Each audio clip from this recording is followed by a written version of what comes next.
My message is that we'll be watching you.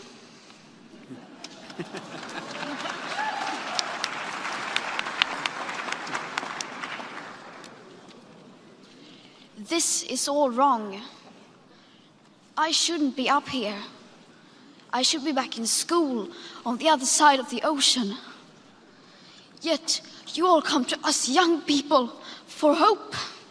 How dare you?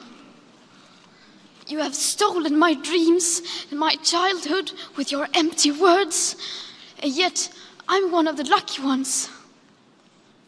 People are suffering, people are dying, entire ecosystems are collapsing.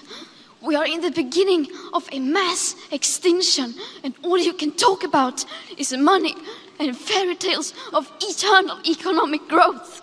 How dare you?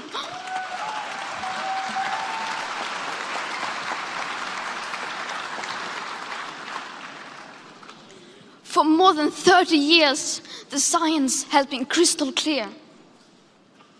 How dare you continue to look away and come here saying that you're doing enough when the politics and solutions needed are still nowhere in sight?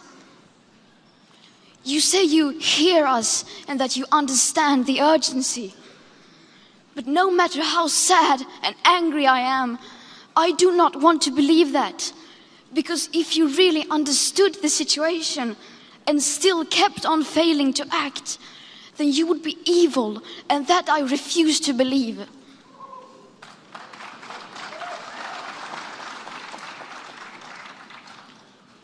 The popular idea of cutting our emissions in half in 10 years only gives us a 50% chance of staying below 1.5 degrees and the risk of setting off irreversible chain reactions beyond human control.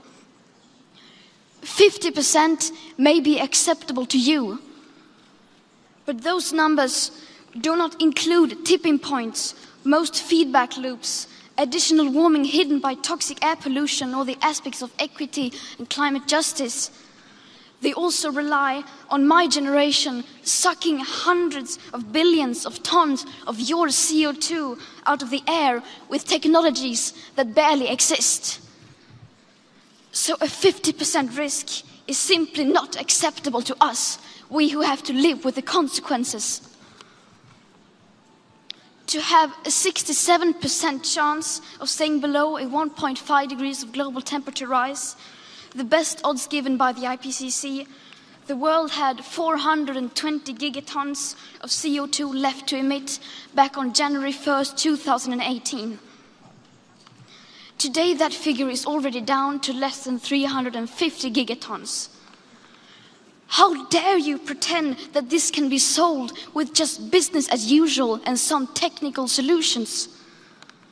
With today's emissions levels, that remaining CO2 budget will be entirely gone within less than 8.5 years. There will not be any solutions or plans presented in line with these figures here today, because these numbers are too uncomfortable and you are still not mature enough to tell it like it is. You are failing us.